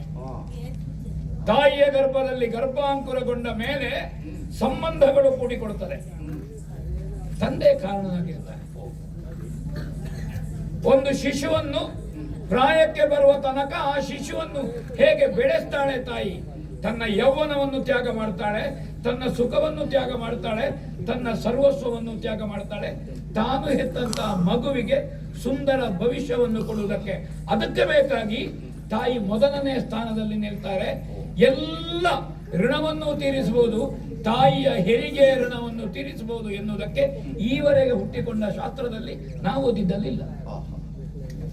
ಹಾಗಳ ಶಾಶ್ವತವಾದಂತಹ ಋಣ ತಾಯಿಯ ಜೊತೆಗೆ ವಿದ್ಯೆ, ಬುದ್ಧಿ, ಸಂಸ್ಕಾರಗಳು, ಜೀವನ ಪದ್ಧತಿ ನಮಗೆ ಎಲ್ಲ ಕಟ್ಟಿಕೊಡುವ ತಂದೆ.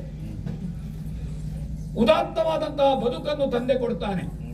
ತಾಯಿಯಿಂದ ದೇಹ, ತಂದೆಯಿಂದ ವಿವೇಕ ಮನುಷ್ಯನಿಗೆ ಬರುವುದು.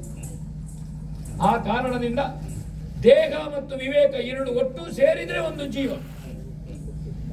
ಅದನ್ನು ಕರುಣಿಸಿದ ಅಲ್ಲ ಅನುಗ್ರಹಿಸಿದ ತಂದೆ ತಾಯಿಯರಿಗಿಂತ ದೊಡ್ಡ ದೇವರು ಪ್ರಪಂಚದಲ್ಲಿಲ್ಲ. ಮೊದಲದು ಅದು ಮೊದಲು. ಯಾವ ದೇವರಿಗೆ ಪೂಜೆ ಮಾಡಿ ತಂದೆ ತಾಯಿಯರನ್ನು ಗೌರವಿಸದಿದ್ರೆ, ಅವರನ್ನು ನೋಡಿಕೊಳ್ಳದಿದ್ದ ದೇವರ ಅನುಗ್ರಹ ಇಲ್ಲ. ತಂದೆ ತಾಯಿಯರಿಗೆ ಪೂಜೆ ಮಾಡಿ ದೇವರೇ ತಂದೆ ತಾಯಿಯಲ್ಲಿ ಸಾನ್ನಿಧ್ಯಗೊಂಡು ಇವರ ಆಶೀರ್ವಾದವೇ ಭಗವಂತನ ಆಶೀರ್ವಾದ ಗೊತ್ತಿರಬೇಕು ನಮಗೆ. ವೃದ್ಧರಾದ್ರು, ವಯಸ್ಸಾಯಿತು, ನಾವು ಕೆಲವೊಮ್ಮೆ ವೃದ್ಧರಾದ ಕೂಡಲೇ ಮತ್ತೆ ಏನ್ ಮನೆಯಲ್ಲಿ ಇದ್ದಾರೆ ಮುದುಕಿಯರು, ಅದೇ ನಮಗೆ ಹೋದಲ್ಲಿ ಸಮಸ್ಯೆ, ಹೋಗ್ಲಿಕ್ಕೂ ಸಮಸ್ಯೆ, ಹೊರಡ್ಲಿಕ್ಕೆ ಗೊತ್ತಿಲ್ಲ, ಬರುವುದೇಗೆ. ಆ ವೃದ್ಧಾಪ್ಯ ಅವರ ಆ ತೃಪ್ತ ಜೀವನದಲ್ಲಿ ನಮಗೊಂದು ಮಾತು ಆಶೀರ್ವಾದ ಮಾಡಿದ್ರೆ ನಮ್ಮ ವಯಸ್ಸು ಹೆಚ್ಚಾಗ್ತದೆ. ಆ ಕಾಲಕ್ಕೆ ಅವರಿಗೆ ನೆರವು ಬೇಕಾದ್ರು. ದುಡಿಮೆ ಆಗಿ ಕೊನೆಯ ತನಕ ನಿವೃತ್ತನಾದ ಮೇಲೂ ಅಪ್ಪ ಸುಮ್ಮನೆ ಕುತ್ಕೊಳ್ಳೋದಿಲ್ಲ. ಏನೋ 4 ಅಡಿಕೆ ಹೆಕ್ಕುತ್ತಾನೆ ಅಥವಾ ಹುಣಸೆಯಿಂದ ಬೀಜ ತೆಗಿತಾನೆ. 2 ಮರ ಹುಣಸೆ ಇದ್ರೆ ಅಲ್ಲ ಒಳ್ಳೆ ಮೆಣಸಿದ್ರೆ ಅದನ್ನು ತಿಕ್ಕಿಕೊಂಡು ಕೂತ್ಕೊಳ್ತಾನೆ ಅಲ್ವಾ. ತಾಯಿ ಏನಿಲ್ಲದಿದ್ರೆ ಹಿಡಿಸುಡಿ ಮಾಡ್ತಾ ಕೂತ್ಕೊಳ್ತಾಳೆ ಮನೆಗೆ. ತಾನು ಸುಮ್ಮನೆ ಉಣ್ಣುವುದಿಲ್ಲ ಅಂತ. ಯಾವ ಮಧುಕರು ಮನೆಯಲ್ಲಿ ಸುಮ್ಮನೆ ಊಟ ಮಾಡಬೇಕು ಅಂತ ಆಲೋಚನೆ ಮಾಡೋದಿಲ್ಲ. ಹೇಳ್ತಾರೆ, ನಾನೊಂದು ಅಕ್ರದ ಕಡ್ಡಿಯ ಕೆಲಸ ಮಾಡಬೇಡುವ, ಒಂದು ಉಪ್ಪಿನ ಕೆಲಸ ಮಾಡಬೇಡುವ. ಇದು ವೃದ್ಧಾಪ್ಯದಲ್ಲಿ ತಂದೆ ತಾಯಿಗೆ ಆ ಮನೆಯ ಕುರಿತಾಗಿರುವಂತಹ ಪ್ರೀತಿ, ಗೌರವ. ನಾವು ವೃದ್ಧರಾಗುವಾಗ ನಮ್ಮ ಮಕ್ಕಳು ಜನನಿ ಜನಕರ ಸೇವೆಗಿಂತ ದೊಡ್ಡ ಸೇವೆ ಪ್ರಪಂಚದಲ್ಲಿಲ್ಲ. ಒಣಗಿದರೆ ಬೀಳುತ್ತದೆ ಬುಡಕ್ಕೆ, ಅದು ಗೊಬ್ಬರವಾಗ್ತದೆ. ಒಬ್ಬ ವೃದ್ಧ ಮನೆಯಲ್ಲಿ ಅವನ ಶೀಲ, ಅವನ ಸಂಸ್ಕೃತಿ, ಅವನ ಅನುಷ್ಠಾನ, ಅವನ ಧಾರ್ಮಿಕತೆ, ಊರಿನಲ್ಲಿ ಅವನಿಗಿರುವಂತಹ ಗುಣಾತ್ಮಕವಾದದ್ದು, ಇಂಥವರ ಮಗನ ಏನು ಊರಿನಲ್ಲಿ ಸಾಕಲ್ಲ, ಅದು ನಮ್ಮ ಬದುಕಿಗೆ ಪೋಷಣೆ. ವೃದ್ಧಾಪ್ಯದಲ್ಲಿ ಅವರನ್ನು ಹಳೆಯುವುದಲ್ಲ. ಹೇಗೆ ಒಣಗಿದರೆ ಬುಡಕ್ಕೆ ಬಿದ್ದು ಗೊಬ್ಬರವಾಗ್ತದೆಯೋ, ಈ ನಿನ್ನ ಅಪ್ಪ ಮುದುಕ ನಾಳದು ಹೌದು ಯಾವಾಗಲೂ ಒಂದು ದಿವಸ ದೇವರ ಪಾದ ಸೇರ್ಲಿಕ್ಕುಂಟು. ಅವಾಗ ಏನ್ ಹೇಳ್ತಾರೆ, ಕಾಡ ಯಾವ ಕರುಣಾಕರ, ಕಾಳಯ್ಯನ ಮಗ ಕರುಣಾಕರ ಸಾಕಲ್ಲ ಬದುಕಿನಲ್ಲಿ, ಅದಕ್ಕಿಂತ ದೊಡ್ಡದೇನು ಬೇಕು. ಆ ಅಪ್ಪನ ಹೆಸರಿನಿಂದ ನಮ್ಮನ್ನು ಜನ ಪರಿಚಯಿಸ್ತಾರೆ ಅಂತಂದ್ರೆ ಅದಕ್ಕಿಂತ ದೊಡ್ಡ ಮುಖ್ಯ ಅಲ್ಲ. ಇಂಥವಳ ಮಗಳು, ಇಂಥವಳ ಸೊಸೆ, ಅವಳ ಸೊಸೆಯ ಆ ವೃದ್ಧರು ಕೊಟ್ಟದ್ದೇನು. ಅದಕ್ಕೆ ವೃದ್ಧರನ್ನು ಹಡಿಲಿಕ್ಕಿಲ್ಲ. ಸಮಾಜದಲ್ಲಿ ಒಳ್ಳೆಯವನಾಗಿ ಬದುಕುವುದು, 4 ಮಂದಿಗೆ ನಾವು ನೆರಳನ್ನು ಕೊಡುವ ಮರದಂತೆ ಇರುವುದು, ಹಾಲು ಕೊಡುವ ಹಸುವಿನಂತೆ ಇರುವುದು, ಹಣ್ಣು ಕೊಡುವ ಮರದಂತೆ ಬದುಕುವುದು, ಇದು ನಮ್ಮ ಬದುಕಿನ ಸಾರ್ಥಕ್ಯ. ಜನಸೇವೆ ಮಾಡುವ ಸಮಾಜದ ಜೊತೆಗೆ ಪಿತೃಋಣ, ದೇವಋಣ, ಋಷಿ ಋಣ, ಸಮಾಜದ ಋಣ, ಈ 4 ಋಣವನ್ನು ನಮಗೆ ಭಗವಂತ ಕೊಟ್ಟ ಆಯುಷ್ಯದಲ್ಲಿ ನಾವು ಪೂರೈಸಬೇಕಾದ ಕರುಣಾಕರ. ಯಾರೂ ಅಪರಾಧಿಗಳಲ್ಲ, ಯಾರು ತಪ್ಪಿತಸ್ಥರಲ್ಲ. ಅವರವರ ಹುಟ್ಟಿದ ಗಳಿಗೆ ಜಾತಕದ ಫಲ, ಇದರಿಂದ ತಪ್ಪುಗಳು ಇನ್ನೊಂದು ನಡೀತದೆ ಹೋಗ್ತದೆ. ಆದರೆ ಅದು ಶಾಶ್ವತವಲ್ಲ. ಅನುಗ್ರಹಿಸುವುದಕ್ಕೆ ಭಗವಂತ ಇದ್ದಾನೆ. ದೇವರಲ್ಲಿ ನಂಬಿಕೆ ಇಡುವ, ಹಿರಿಯರನ್ನು ಗೌರವಿಸೋಣ, ಸಮಾನ ವಯಸ್ಕರನ್ನು ಪ್ರೀತಿಸೋಣ, ಮಕ್ಕಳಲ್ಲಿ ವಾತ್ಸಲ್ಯ ಇಡೋಣ. ಸಮಾಜ ಅಂದ್ರೆ ಅದನ್ನು ಕಣ್ಣು, ಕಿವಿ, ಮೂಗು, ಕೈ, ಬಾಯಿ, ಬೆರಳು, ಕಾಲು ಎಲ್ಲ ಸೇರಿ ಶರೀರ. ಅದಕ್ಕಾಗಿ ಸಮಾಜದ ಪುರುಷನ ಒಂದೊಂದು ಅಂಗಗಳು ಘಟಕಗಳು ನಾವಾಗಬೇಕು. ಸಮಾಜ ಪುರುಷನ ಅಭಂಗ ಪೂಜೆಗೆ ಅಸಂಖ್ಯ ಕಮಲಗಳು ಅರಳುತ್ತೇವೆ ಅಂತ ಹೇಳಿದ್ದು ಮನುಷ್ಯರನ್ನು ಹೊರತು ಬೇರಲ್ಲ. ಇದನ್ನು ಬದುಕೋಣ. ನಾನು ಗೊತ್ತುಂಟು ಅಂತ ನಿಮಗೆ ಹೇಳುವುದಲ್ಲ, ನಿಮಗೆ ಗೊತ್ತಿಲ್ಲ ಅಂತ ಹೇಳುವುದಲ್ಲ. ನಮಗೆ ಅನೇಕ ಸಲ ಮರೆವು ಬರ್ತದೆ ಮನುಷ್ಯನಿಗೆ. ದೇವರು ಮನುಷ್ಯನಿಗೆ ಕೊಟ್ಟ ವರ ಮರೆವು. ಹೌದಾ? ಆ ಕಾರಣದಿಂದ ಇದನ್ನು 10 ಮಂದಿಗೆ ನಾವು ಹೇಳುವ, ಆ ಮನೆಗಳು ಒಳ್ಳೆದಾಗ್ತದೆ. ಹೌದಾ? ನಿಮ್ಮ ಊರಿನ ಯಾರು ಅಂತ ನನಗೆ ಇಷ್ಟೊಳಗೆ ಗೊತ್ತಾಗಲಿಲ್ಲ. ನಿಮಗೆ ಗೊತ್ತುಂಟಾ? ನಾನು ಆವಾಗದಿಂದ ನೋಡ್ತಾ ಇದ್ದೇನೆ, ಎಲ್ಲ ನೋಡಿದಾಗ ಉಂಟು. ಯಾವ ಊರು? ಘಟ್ಟದ ಮೇಲಿಂದ ಬಂದಿದ್ದಾನೆ. ಓ, ಹೆಸರು ಅಣ್ಣಪ್ಪ. ಹಾ, ಅಂತೆವಾಸಿಯಾಗಿದ್ದಾನೆ. ಹಾ, ಆಗಂತುಕನಾಗಿ ಬಂದಿದ್ದಾನೆ. ಓ, ಒಳ್ಳೆ ಮನುಷ್ಯ. ಹಾ, ಅವನ ಕೈಗುಣ ಕಾಲುಗುಣ. ಹ್ಮ್. ಹೌದು, ಹೀಗೆ ಮಾಡಿ ಕಾಡು ಎಸೆದ್ರೆ ಗದ್ದೆಯಲ್ಲಿ ಒಳ್ಳೆ ಫಸಲು. ಓಹೋ. ಹೌದು, ಒಂದು ಗಿಣ್ಣು ತೆಗೆದು ನೆಲದಲ್ಲಿಟ್ರೆ ಒಳ್ಳೆ ಬೆಳೆ. ಕಂದ ಮೂಲ, ಮಣ್ಣಿನಡಿಯಲ್ಲಾಗುವುದು ಕಂದ ಮೂಲ, ಹಾ. ಮರದ ತುದಿಯಲ್ಲಿ ಆಗುವುದು ಕಾಯಿ ಪಲ್ಯ. ಹಾ. ಹಾಗೆ ಅದು ಅಷ್ಟವು ಕೈಗುಣ ಒಳ್ಳೆದು. ಔಷಧ ಹಾ, ಯಾವ ಪಂಡಿತನಿಗಿಂತ ಕಡಿಮೆ ಅಲ್ಲ. ಛ. ನನ್ನ ಆರೋಗ್ಯ ವೃದ್ಧಿಯೇ ಅವನ ದಶೆಯಿಂದ ಆಗದು. ಹಾ, ಹಾ. ಹೌದದು, ಕೊಡುಗೈ. ಕುಡುಮ ಅಂತ ನಾವು ಹೇಳುದಿಲ್ಲ. ಹೌದು. ಈ ಪುರ ಅನ್ವರ್ಥವಾಗಿ ಉಂಟು ಅಂತ ಅವನನ್ನು ಕಾಣುವಾಗ ನನಗೆ ಅನ್ನಿಸ್ತದೆ. ಹಾ. ಇಷ್ಟು ಒಳ್ಳೆವ. ಹ. ಒಂದುಂಟು, ದೇವರಲ್ಲಿ ಭಕ್ತಿ ಇಲ್ಲದಿದ್ರೆ, ಹ. ದುಶ್ಚಟ ಇದ್ರೆ, ಹ. ಹಿರಿಯರನ್ನು ಗೌರವಿಸಿದ್ರೆ ಸಿಟ್ಟು ಬರ್ತದೆ. ಅದು ಬೇಕು. ಇವ ಹೊರಟಲ್ಲ ನಿನ್ನ ಮಗ ಹೋಗ್ತಾನೆ ಅಂತ ಇಂತ ಇದ್ದಾರೆ. ಹೌದು. ಓ, ಅಪ್ಪ ಅಮ್ಮನನ್ನು ಗೌರವಿಸಿದ ಹೋಗ್ತಾನೆ ಅಂತ ಒಳ್ಳೆ ಕಣ್ಣು ನೆನಪು ಮಾಡಿ ಬಂದ. ಈಗ ಸರಿಯಾದಲ್ಲ ಮಗ?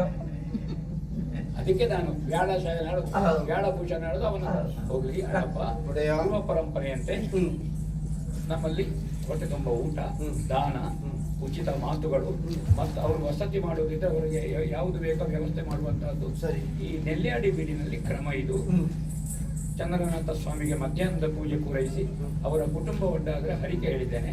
ಹರಿಕೆಯನ್ನು ಒಪ್ಪಿಸಿ ಪ್ರಸಾದ ಸ್ವೀಕರಿಸಿ ಬರ್ತೇನೆ. ಅವರನ್ನು ಮಾತಾಡಿಸಿ ಆತಿಥ್ಯವನ್ನು ಕೊಟ್ಟು ಕಳುಹಿಸಿ. ಆದೀತು.